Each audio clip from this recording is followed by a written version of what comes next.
Phone එක බිමින් තියලා වැඩ පටන් ගන්න කවදද?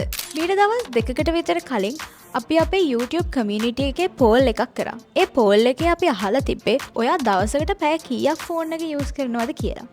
ඉතින් මේ poll එකට ආවිල්ලා තිබ්බ votes වලින් 62%ක්ම කියලා තිබ්බේ දවසට පැය 6කට වඩා ෆෝන් එක use කරනවා කියලා. එච්චර පැය ගාණක් ඔයා හැමදාම ෆෝන් එක use කරනවා කියන්නෙම ඔයා addict වෙලා ඉන්නවා කියන එකයි.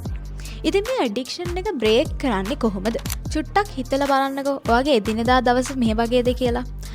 හැමදාම උදේට නැගිටලා ඉවර වෙලා වැඩ පටන් ගන්නවා කියලා හිත ඔයා ෆෝන් එකේ රීල් ස්ක්‍රෝල් කර ෆෝන් එකේ වෙන එක වැඩ කර ඉන්නවා. ඊට පස්සේ හිතනවා දවල්ට කරන්නම්, ඊට පස්සේ හිතනවා හවසට කරන්නම්, ආයෙ රැට හිතනවා හෙට ඉඳන් පටන් ගන්නවා මං වැඩ කරන්න කියලා. ඉතින් මේ විදිහටම ඔයාගේ ජීවිතේ හැමදාම නිකන් ඔහේ ගෙවිලා යනවා. ඉතින් ඔයාට මෙහෙම වෙනවා නම් මේ වීඩියෝ එක අනිවාර්යෙන් බලන්න. මේ වීඩියෝ එකේදී මම ඇඩික්ෂන් බ්‍රේක් කරන්නේ කොහොමද කියලා කියනවා. පළවෙනි ස්ටෙප් එක understand the real problem. බහුතරයක් අය හිතන් ඉන්නවා ඒගොල්ලෝ ඇඩික්ට් වෙලා කිසිම වැඩක් කරන්න නැතුව ප්‍රොඩක්ටිවිටි එකක් නැතුව ඉන්න හේතුව Tamanට උවමනාවක් නැති නිසා කියලා. Tamanට ඩිසිප්ලින් එකක් නැති නිසා කියලා. හැබැයි ඒක නෙමෙයි ඇත්ත.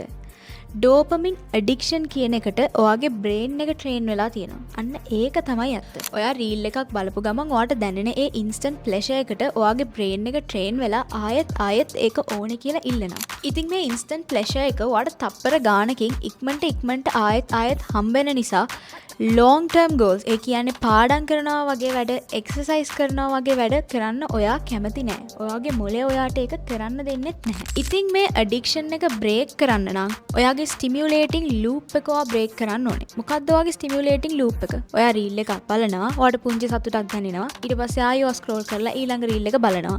ආයෙ ඔයාට පුංචි සතුටක් දැනෙනවා.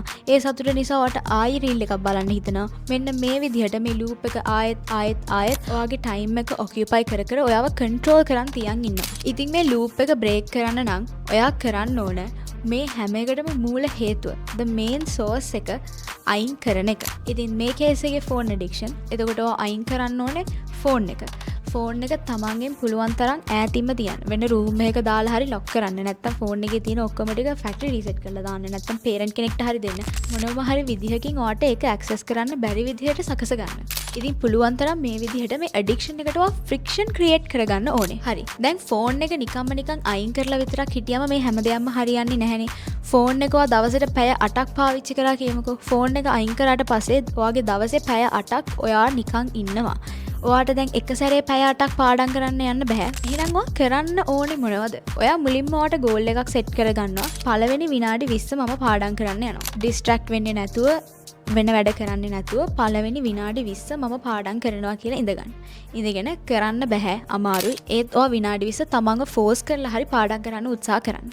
ඊට පස්සේ ඊළඟ ස්ටෙප් එක replace don't just remove. ඔයා ෆෝන් එක අයින් කරා කියලා විතරක් මදි. ඔයා පාඩම් කරන්න පටන් ගත්තා. පළවෙනි විනාඩි 20 පාඩම් කරලා ඉවර කරා නම් සක්සස්ෆුලි ඒක ඔයාට ස්මෝල් වින් එකක්. ඒක වෙනම කොලයක chart එකක් ඇඳගෙන හරි ට්‍රැක් කරන්න පටන් ගන්න. ඒත් එක්කම කලින් මම කිව්වනේ ඔයා පැය 8ක් ෆෝන් එක යූස් කරා නම් ඒ පැය 8 ඔයාට පාඩම් කිරීමෙන් රිප්ලේස් කරන්න බෑ කියලා. අන්න ඒ නිසා ඔයා පැය 2ක් හරි 3ක් හරි පාඩම් කිරීමෙන් රිප්ලේස් කරා නම් ඉතුරු පැය 5 ඔයාට කරන්න වෙන දේවල් ඔයා හොයා ගන්න ඕනේ. එක්සර්සයිස් කරනවා වෙන්න පුළුවන්, යාළුවොත් එක්ක එළියට ගිහලා සෙල්ලම් කරනවා වෙන්න පුළුවන්, ඔගේ හොබීස් වෙන්න පුළුවන්.